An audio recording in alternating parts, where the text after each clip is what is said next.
नमस्कार, जय हिंद, वंदे मातरम। आज का आपका क्लास होने वाला है बीएसएफ एचसीएम एंड एएसआई का, जिसमें आपका टोटल 100 क्वेश्चन पूछा जाता है। 100 क्वेश्चन का आपका पेपर होता है और इसमें टोटल आपका 5 सब्जेक्ट पूछा जाता है। पांचों सब्जेक्ट से आपका 20-20 क्वेश्चन पूछा जाता है। टोटल 100 नंबर का आपका पेपर होता है, जिसमें से आपका लैंग्वेज हिंदी हो गया, कंप्यूटर हो गया, मैथ हो गया, रीजनिंग हो गया। इसी प्रकार से टोटल 5 सब्जेक्ट का आपका पेपर होता है। अगर आपने इसका तैयारी नहीं किया है और चाहते हो कि आपका एक सीट पक्का हो जाए, आपका सिलेक्शन हो जाए, तो आज का यह वीडियो आपके लिए वरदान साबित होगा। इस वीडियो में आपको वही सवाल करवाएंगे जो कि सीधे आपके 1 दिसंबर के पेपर में, 1 सितंबर के पेपर में आपको हुबहू यही सवाल आपको पेपर में देखने को मिलेगा। तो आज का आपका पहला प्रश्न है जो सीधे आपके पेपर में हिंदी के सवाल आपको देखने को मिलेगा। 29 शब्द का सही संधि विच्छेद क्या होगा? आपके पेपर में आएगा 29 शब्द का सही संधि विच्छेद क्या होगा? बिल्कुल आप सही करोगे। संधि विच्छेद से आपके पेपर में यह सवाल आपको हुबहू देखने को मिलेगा। और ये जो सवाल है आपके पेपर में 3 से 4 बार रिपीट हो चुका है, तो आप ऐसे सवालों को अच्छे से कवर करोगे। 29 शब्द का सही संधि विच्छेद हो जाएगा उत प्लस में नत्ती। उत प्लस में नत्ती, ऑप्शन नंबर ए आपका क्या हो जाएगा? बिल्कुल करेक्टेड होगा। आपके पेपर में जब भी संधि विच्छेद से सवाल पूछे, ऐसे ही सवाल आपके पेपर में बनेंगे। कभी कभी आपके पेपर में सिंपल सवाल बना है तो वो भी आप देख लोगे। हिमालय शब्द का संधि विच्छेद होगा। आप हिमालय का संधि विच्छेद क्या करोगे? कमेंट में बताओगे। हिमालय का सही संधि विच्छेद क्या होगा? आप कमेंट में बताओगे। हिमालय शब्द का सही संधि विच्छेद क्या होगा? बिल्कुल आप लोग कमेंट करके बताओगे हिमालय शब्द का कौन सा संधि विच्छेद होगा। आपके पेपर में पूछा गया ये सवाल है, बिल्कुल इजी लेवल का। सेकंड नंबर सवाल का देखते हैं जो आपके पेपर में हुबहू देखने को मिलेगा। एक काम करिएगा, आप लोग सारे सवालों का जवाब आप लोग कमेंट में देते चलिएगा, ताकि आपका स्कोर पता चले कि आपका तैयारी किस लेवल का है। जैसे में देखिएगा, उपसर्ग से आपके पेपर में काफी सवाल बन चुका है आपके पेपर में, और इस सवाल आपको हुबहू देखने को मिलेगा। उपसर्ग का मतलब होता है कि शब्द के आगे लगने वाले शब्द के आगे जैसे में जो शब्द लगता है उसको उपसर्ग कहते हैं, और शब्द के पीछे जो शब्द लगता है उसको प्रत्यय कहते हैं। अगर एग्जाम्पल से हम समझाना चाहें तो आप समझ सकते हो विद्यालय। यहाँ पर हम विद्यालय एक शब्द ले लिए, आप इससे समझोगे आपके पेपर में यह सवाल बनेगा। यहां पर हम विद्यालय ले लिए तो विद्या इसमें जो हो जाएगा उपसर्ग हो जाएगा। आगे वाला शब्द इसमें क्या हो जाएगा? उपसर्ग, जो शब्द का अर्थ बदल दे आगे लगकर। तो विद्यालय है तो विद्या इसमें क्या हो जाएगा? उपसर्ग हो जाएगा। और पीछे वाला शब्द जैसे में विद्या प्लस में आलय, आलय इसका पीछे वाला शब्द हो गया, तो आलय इसमें क्या हो जाएगा?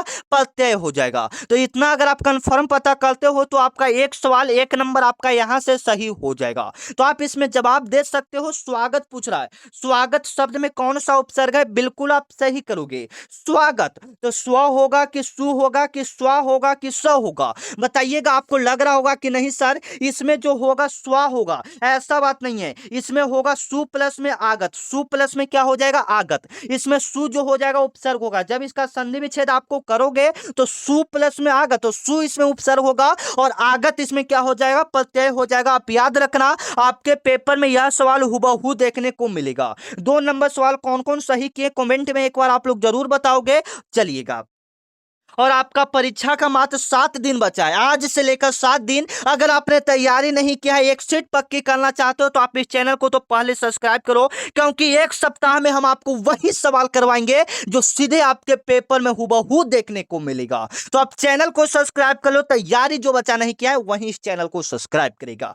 चलिएगा, आपका समास का सवाल है जो आपके पेपर में हुबहू देखने को मिलेगा। नीलकंठ शब्द में कौन सा समास है? बिल्कुल आप सही करोगे। नीलकंठ शब्द में कौन सा समास है? बिल्कुल आप सही करोगे। नीलकंठ, नीलकंठ यहां पर कौन सा समास हो जाएगा? ये कर्म को धारण किए हुए है, या दिग्गु समास है, या बहुब्रीहि समास है, या तत्पुरुष समास है? आपको ये भी हम पहचानना सिखाएंगे। तो पहले यहां पर एक एग्जांपल देते हैं, वो आप बताइएगा ये कौन सा समास होगा। जैसे में यहां पर हम लिखते हैं त्रिभुज, यहां पर लिखते हैं त्रिभुज। त्रिभुज कौन सा समास होगा? आपके पेपर में आएगा तो आप क्या सही करोगे? त्रिभुज। पंचवटी कौन सा समास होगा? अगर ये दोनों आपके पेपर में आता है तो आप क्या सही करोगे? करोगे जिसमें संख्या आ जाए, जैसे में त्रिभुज में संख्या आ रहा है त्रि यानी 3, पंच में संख्या आ रहा है 5, तो ये ऐसे जब भी सवाल आएंगे वो होगा दिग्गु समास, आप याद रखिएगा। जब भी संख्या की बात करें तो दिग्गु समास होगा, आप याद रखिएगा। यहां पर हम अभी डेमो आपको समझा रहे हैं, अभी उसका राइट आंसर नहीं बता रहे नीलकंठ का, ठीक है ना। तो त्रिभुज पंचवटी हो गया, सप्तऋषि हो गया, चतुर्भुज हो गया, दशानन हो गया, ये सब जिसमें संख्या आ जाएगा वो आपका होगा दिग्गु समास, याद रखिएगा, ठीक है ना। चलिए अब यहां पर नीलकंठ की बात करें तो नीलकंठ उसके कर्म को क्या किए हुए हैं, धारण किए हुए, कि उसका जो कंठ है वो कैसा है, नीलकंठ है। तो ये कर्मधारय समास होगा, नहीं होगा, ये भी कर्मधारय समास नहीं होगा। नीलकंठ जब भी भगवान का नाम आ जाए, जब भी भगवान का नाम आ जाए वो बहुब्रीहि समास होगा। जैसे में कहने का मतलब मेरा क्या होगा सर, जैसे में लंबोदर, लंबोदर भगवान का नाम है, तो लंबोदर क्या हो जाएगा बताओगे, लंबोदर आपका क्या हो जाएगा,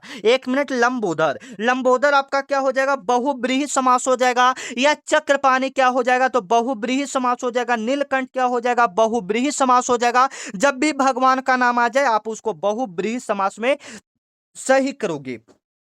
तत्पुरुष में होता है कि जो भी शब्द रहेगा उसका संधि विच्छेद करने पर दोनों शब्द का अर्थ निकलना चाहिए। जैसे में समझाना चाहेंगे विद्यालय, तो विद्यालय का अगर हम संधि विच्छेद करते हैं तो विद्या प्लस में आलय, दोनों का अर्थ निकलता है, विद्या का भी अर्थ निकलता है, आलय का भी अर्थ निकलता है। विद्या माने पढ़ाई लिखाई हो गया, आलय मतलब घर मंदिर हो गया, ठीक है ना। तो तत्पुरुष को हम लोग वैसे ही पहचान सकते हैं, ठीक है ना। मेन आपका दो सवाल पूछेगा, एक दिग्गु से पूछेगा, एक बहुब्रीहि समास से पूछेगा। तो दिग्गु वाला तो आशा करेंगे कि जिसमें संख्या रहेगा उसको आप पहचान लीजिएगा, बहुब्रीहि समास वाला को भी आप पहचान लीजिएगा, क्योंकि जब भी भगवान का नाम करेगा आप पहचानोगे। अगर एक सवाल और भी पूछता है, जैसे में राम सीता पूछेगा, राम सीता कौन सा समास है, राम सीता कौन सा समास है, जिसमें बीच में हेलंत आ जाए, जिसमें बीच में क्या आ जाए, हेलंत आ जाए, वो आपका होता है द्वंद्व समास। वो आपका कौन सा समास होता है, द्वंद्व समास। आप याद रखिएगा, आपके पेपर में सवाल आएगा, हम सवाल आपसे कर रहे हैं, जवाब दोगे। जैसे में राम सीता हमने पूछा, आप लाभ और हानि बताओ, लाभ और हानि कौन सा समास होगा, कमेंट में आपका जवाब आना चाहिए, ठीक है। चलो आपका आने वाला अगला सवाल है, आकाश शब्द का पर्यायवाची निम्नलिखित में से कौन सा नहीं है। आपके पेपर में पूछेगा, पर्यायवाची से भी आपके पेपर में सवाल आता है। आकाश शब्द का पर्यायवाची कौन नहीं है, आकाश का कौन सा नहीं होगा। आकाश को गगन बोलते हैं, बताओगे, आकाश को गगन बोलते हैं, बिल्कुल, आकाश को क्या बोलते हैं, गगन बोलते हैं, ठीक है। व्योम बोलते हैं, बिल्कुल सही है। अंतरिक्ष बोलते हैं, बिल्कुल सही, लेकिन धरनी नहीं बोलते हैं। तो यहाँ पर नहीं ही पूछ रहा है, तो ऑप्शन नंबर सी यहाँ पर क्या हो जाएगा, बिल्कुल राइट होगा। आकाश शब्द का पर्यायवाची निम्नलिखित में कौन सा नहीं होगा, तो धरनी नहीं होगा। आप याद रखना, आपके पेपर में यह सवाल आपको हुबहू देखने को मिलेगा। जवाब देते चलोगे साथियों, आपसे लास्ट में पूछेंगे आपका स्कोर कितना हुआ। साथ में जो बच्चे अभी तक मेरे व्हाट्सएप ग्रुप को ज्वाइन नहीं किया, ज्वाइन कर लीजिएगा, क्योंकि डेली जो भी क्लास होगा उसका पीडीएफ आपको सबसे पहले मिलेगा, एवं जो भी डेली क्लास होगा वो सबसे पहले आपको पता चलेगा, एवं जो भी नई वैकेंसी आएगी ऑल इंडिया, जो भी आपके स्टेट में जो भी वैकेंसी आएगी वो सबसे पहले ग्रुप में पता चलेगा। तो ग्रुप में जुड़ने के लिए मेरा व्हाट्सएप नंबर है 939334517119, यह मेरा व्हाट्सएप नंबर है। इस पर आपको क्या करना है, VSF लिखकर मैसेज करना है। जैसे ही आप इस नंबर पर VSF लिखकर मैसेज करोगे, मेरे तरफ से एक व्हाट्सएप ग्रुप का लिंक जाएगा, उस व्हाट्सएप ग्रुप का उस लिंक पर क्लिक करोगे तो आप व्हाट्सएप ग्रुप को ज्वाइन कर लोगे, ठीक है ना। तो यहाँ पर जुड़ने से आपको काफी सारे फायदे हैं। व्हाट्सएप चैनल में काफी सारे बच्चे जुड़ चुके हैं, जहां से वैकेंसी जो भी आती है सभी को पता चलते रहता है, ठीक है। तो चलिए, जुड़ना चाहते हैं तो आप पहले क्लास को पूरा देख लो, इस नंबर को स्क्रीनशॉट ले लो, क्योंकि क्लास पहले इंपॉर्टेंट है। मैसेज तो आप रात को भी कर सकते हो, कल भी कर सकते हो, लेकिन क्लास पहले इंपॉर्टेंट है। चलिएगा, 5 नंबर आपका सवाल क्या करे, 5 नंबर आपका सवाल है कि अमृत शब्द का विलोम क्या होगा। बिल्कुल इंपॉर्टेंट लेवल का सवाल है। अमृत का उल्टा क्या होगा सर, अमृत का उल्टा पीयूष होगा, नहीं होगा। अमृत का उल्टा सुधा होगा, नहीं होगा। अमर होगा, नहीं होगा। क्या होगा, विष हो जाएगा, ऑप्शन नंबर ए। अमृत का उल्टा क्या हो जाएगा, विष, ऑप्शन नंबर ए आप क्या कीजिएगा, बिल्कुल सही कीजिएगा, जो कि सीधे आपके पेपर में यह सवाल आपको हुबहू देखने को मिलेगा। अमृत का उल्टा क्या हो जाएगा, विष हो जाएगा। आप याद रखिएगा, इसका जवाब आशा करते हैं कि आप लोग भी देते चलिएगा। लास्ट में आपसे स्कोर पूछेंगे, ठीक है ना। पहले हिंदी के 20 सवाल करवाएंगे, जो बच्चा 20 में 15 सही कर दिया, यकीनन मानो उनका सिलेक्शन इसमें पक्का है। चलो निम्नलिखित में से शुद्ध वर्तनी आपको पहचाना है कि शुद्ध वर्तनी वाला इसमें कौन सा शब्द है। बिल्कुल आप सही करोगे, शुद्ध वर्तनी वाला इसमें शब्द कौन सा हो जाएगा, आप बिल्कुल सही करोगे, उज्जवल। उज्जवल अब कौन सा सही है सर, उज्जवल तो सभी लिखा हुआ है लेकिन सही कौन है, तो जिसमें दोनों जय आधा है, जिसमें दोनों जय आधा है वो आपका बिल्कुल सही हो जाएगा, option number B. Option number B आप क्या करिएगा, बिल्कुल सही कीजिएगा, ऑप्शन नंबर बी। शुद्ध वर्तनी वाला शब्द कौन सा हो जाएगा, उज्जवल। ऑप्शन नंबर बी आप क्या करोगे, बिल्कुल सही करोगे। ठीक है, चलो आपका आने वाला अगला सवाल है, जवाब देते चलोगे साथियों, आपसे लास्ट में स्कोर पूछेंगे। जिसकी कोई सीमा न हो, इस वाक्यांश के लिए उपयुक्त शब्द क्या होगा।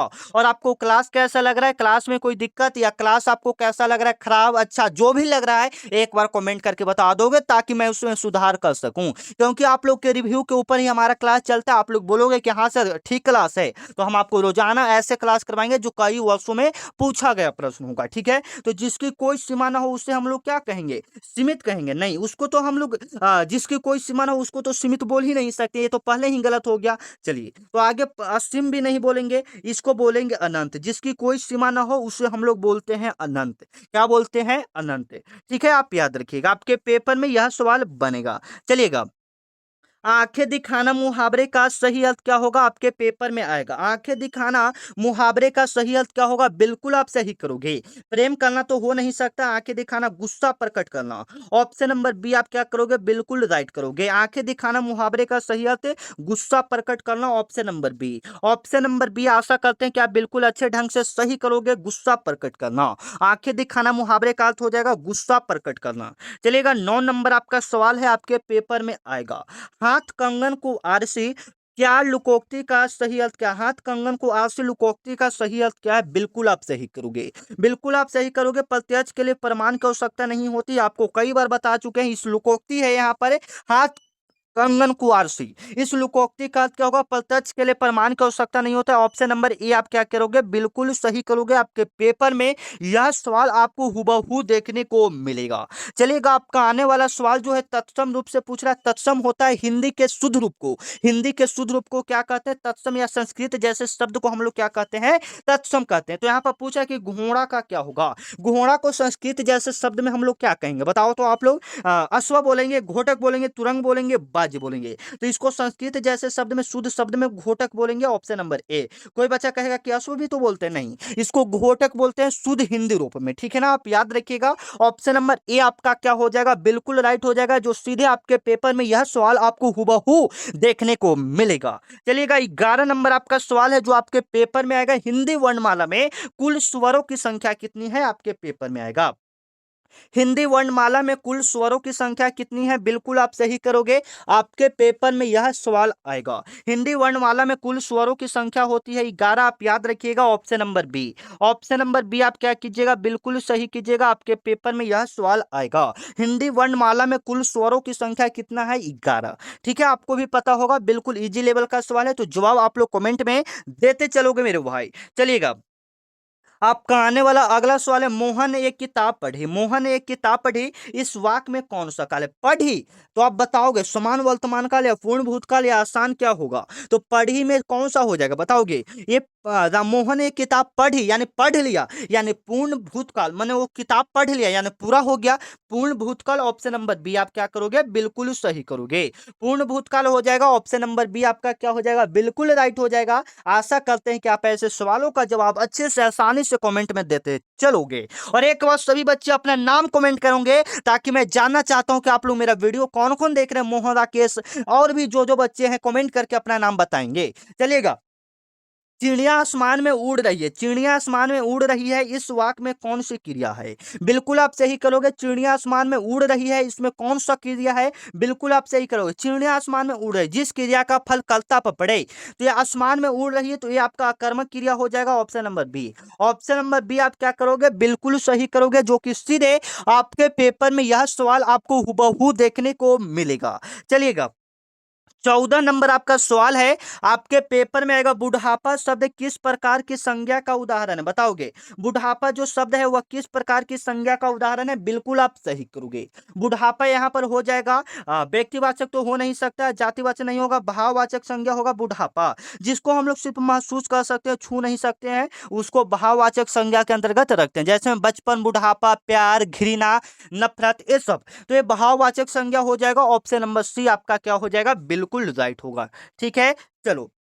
जो सब कुछ जानता हो, जो सब कुछ जानता हो उसके लिए एक शब्द क्या होगा, जो सब कुछ जानता हो उसे एक शब्द में क्या कहेंगे, आप याद रखिएगा, सर्वज्ञ होगा। क्या होगा, सर्वज्ञ। जो सब कुछ जानता हो उसे एक शब्द में क्या कहते हैं, सर्वज्ञ। Option number B. Option number B आपका क्या हो जाएगा, बिल्कुल राइट हो जाएगा। जो सीधे आपके पेपर में यह सवाल आपको हूबहू देखने को मिलेगा। चलिए, 16 नंबर सवाल। 16 नंबर आपका सवाल है, श्री गणेश करना। श्री गणेश करना मुहावरे का सही अर्थ क्या है। श्री गणेश करना मुहावरे का सही अर्थ क्या है, कार्य आरंभ करना। Option number B. Option number B आपका क्या हो जाएगा, बिल्कुल राइट हो जाएगा। जो कि सीधे आपके पेपर में यह सवाल आपको हूबहू देखने को मिलेगा।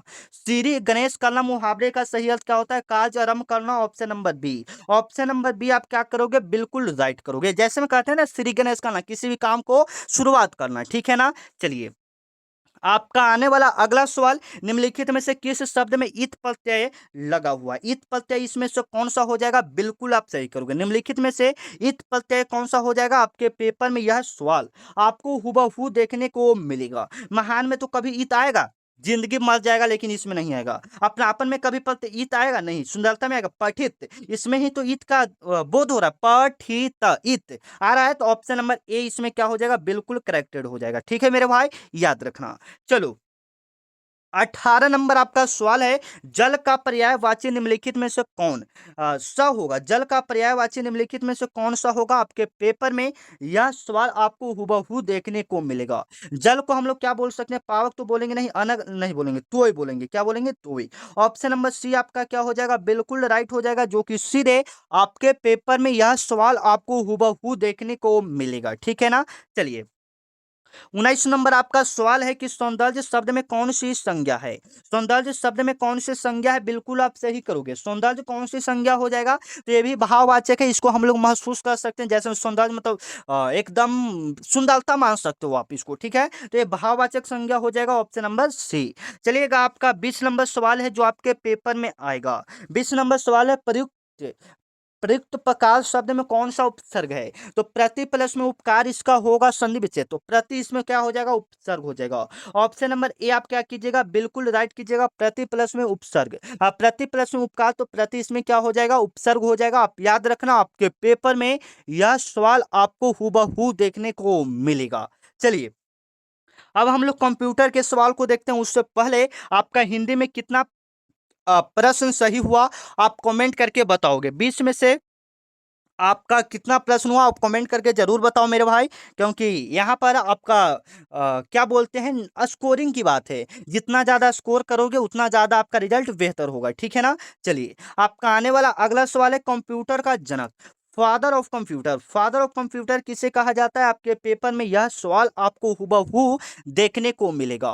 कंप्यूटर का पिता किसे कहा जाता है, बिल्कुल आप सही करोगे। आपको भी पता है, इसका जवाब तो हम दे नहीं सकते, इतना इजी लेवल है। ठीक है ना। तो पहला का जवाब आप लोग के लिए छोड़ दिया जाए। बताइए, तो इतना इजी लेवल है, काफी सारे बच्चे इसका मतलब काफी सारे का 100 में 100 बच्चे इसका जवाब दे सकते हैं। ठीक है ना। तो जवाब आप लोग कमेंट में रखिएगा, पहला का कौन सा आंसर बिल्कुल सही हो जाएगा। ठीक है ना। चलिए, बाकी इसमें भी स्कोर बताइएगा, 20 सवाल इसमें भी है कंप्यूटर का। चलिए, निम्नलिखित में से कौन सा एक इनपुट डिवाइस है। इनपुट कौन सा इसमें एक डिवाइस, मॉनिटर है, प्रिंटर है, कीबोर्ड है, स्पीकर है। जो बच्चे कंप्यूटर के बारे में थोड़ा सा जानकारी रखते हैं, इसमें अच्छा खासा सवाल को सही करोगे।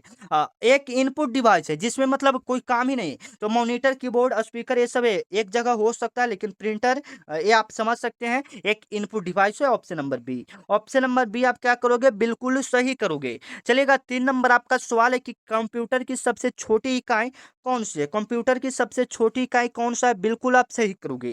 कंप्यूटर की सबसे छोटी इकाई जो होता है साथियों, आप याद रखोगे। सबसे बड़ा तो आपका अभी अभी के हिसाब से टीवी चल रहा है। क्या चल रहा है? टीवी। और उसके उसके बाद जाएगा जीबी, उसके बाद क्या जाएगा? जीबी, उसके बाद जाएगा एमबी, उसके बाद क्या जाएगा? केबी, उसके बाद क्या जाएगा? वाइट, उसके सबसे छोटा में जाएगा बिट।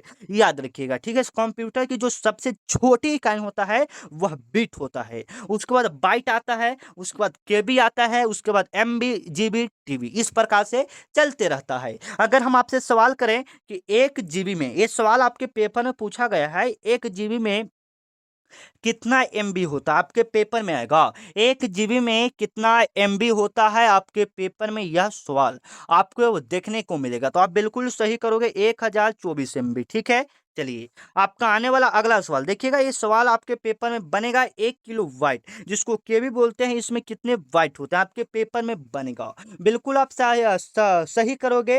10,024 बाइट होता है, option number B. Option number B आप क्या करोगे? बिल्कुल सही करोगे, जो कि सीधे आपके पेपर में यह सवाल आपको हूबहू देखने को मिलेगा। चलिएगा, एमएस वर्ल्ड में डॉक्यूमेंट सेव करने के लिए शॉर्टकट क्या है? अगर एमएस वर्ल्ड में आपको डॉक्यूमेंट सेव करना है तो आप क्या करोगे? सेंट्रल प्लस में एस दबाओगे, ठीक है? ऑप्शन नंबर सी बिल्कुल क्या हो जाएगा? करेक्टेड होगा। www का पूरा नाम क्या होता है? फुल फॉर्म क्या होता है?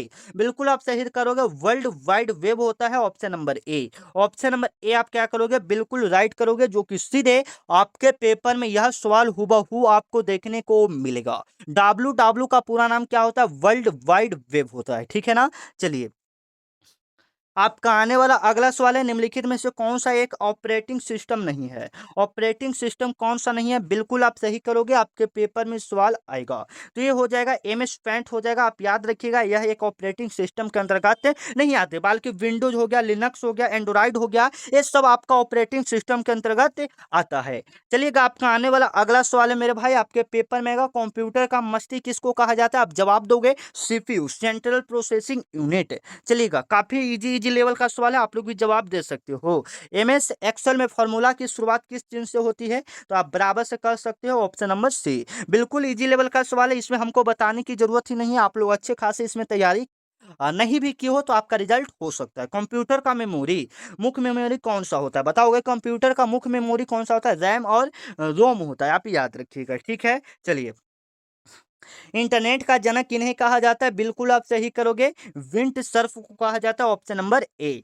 चलिएगा, आपका आने वाला अगला सवाल, निम्नलिखित में से कौन सा एक आउटपुट डिवाइस हो? वहां पर इनपुट पूछा था तो प्रिंटर हुआ था, यहाँ पर आउटपुट की बात करें तो बताओगे। यहाँ पर आउटपुट भी क्या हो जाएगा? प्रिंटर ही हो जाएगा, ऑप्शन नंबर सी। चलिएगा, आपका आने वाला अगला सवाल है 13 नंबर सवाल, कंप्यूटर में परमानेंट मेमोरी क्या है? बताओगे। परमानेंट मेमोरी इसमें क्या है? तो रोम हो जाएगा, ऑप्शन नंबर बी। बिल्कुल इजी लेवल का सवाल है, आप लोग जवाब देते चलिएगा, आपके पेपर में सवाल आएगा। 14 नंबर आपका सवाल है, एमएस वर्ल्ड किस प्रकार का सॉफ्टवेयर है? आप बिल्कुल सही करोगे, यह एक प्रकार का एप्लीकेशन सॉफ्टवेयर है, ऑप्शन नंबर बी आप क्या करोगे? बिल्कुल सही करोगे। चलो, ईमेल के जन्मदाता किन्हें माना जाता है? बिल्कुल आप सही करोगे, बिल गेट्स को। ईमेल का जन्मदाता बिल गेट्स को, ऑप्शन नंबर बी आप क्या करोगे? बिल्कुल सही करोगे, जो कि सीधे आपके पेपर में यह सवाल आपको हूबहू देखने को मिलेगा। चलेगा, सबसे अधिक डेटा स्टोर करने वाला स्टोरेज डिवाइस कौन सा है? बिल्कुल आप सही करोगे, बिल्कुल आप सही करोगे, हार्ड डिस्क ड्राइव, एचडीडी जिसको बोलते हैं। चलिए, कंप्यूटर को रीस्टार्ट करने की प्रक्रिया क्या कहलाती है? वार्म सेटिंग कहलाती है, या शट डाउन लॉग आउट क्या कहलाता है? आप कमेंट करके बताओगे। ये कहलाता है वार्म बूटिंग कहलाता है, ऑप्शन नंबर बी। चलिएगा, पीडीएफ का पूरा नाम क्या होता है? पीडीएफ का पूरा नाम जो आपका होता है सर, याद रखना, portable document format. Portable document format, option number A. चलिएगा, आपका आने वाला अगला सवाल 18 नंबर सवाल, सुरक्षित डेटा भेजने के लिए किस प्रोटोकॉल का उपयोग किया जाता है? HTTP, ठीक है ना? याद रखिएगा। चलिए, एमएस पावर पॉइंट का मुख्य उपयोग किसके लिए किया जाता है? बिल्कुल आप राइट करोगे, पत्र लिखने के लिए, ऑप्शन नंबर सी। चलिए, मिलते हैं नेक्स्ट वीडियो में, तब तक के लिए जय हिंद, वंदे मातरम। आपको क्लास कैसा लगा कमेंट में आप लोग जरूर बताइएगा, ताकि अगला क्लास और भी इंपॉर्टेंट हो सके। और इसका सारा जो भी पीडीएफ क्लास डेली चाहिए तो टेलीग्राम व्हाट्सएप ग्रुप को ज्वाइन कर लोगे, डिस्क्रिप्शन में लिंक है, या टेलीग्राम चलाते हो तो उधर जाके सर्च करोगे उम्मा जी के ट्रिक। मिलते हैं नेक्स्ट वीडियो में, जय हिंद, वंदे मातरम।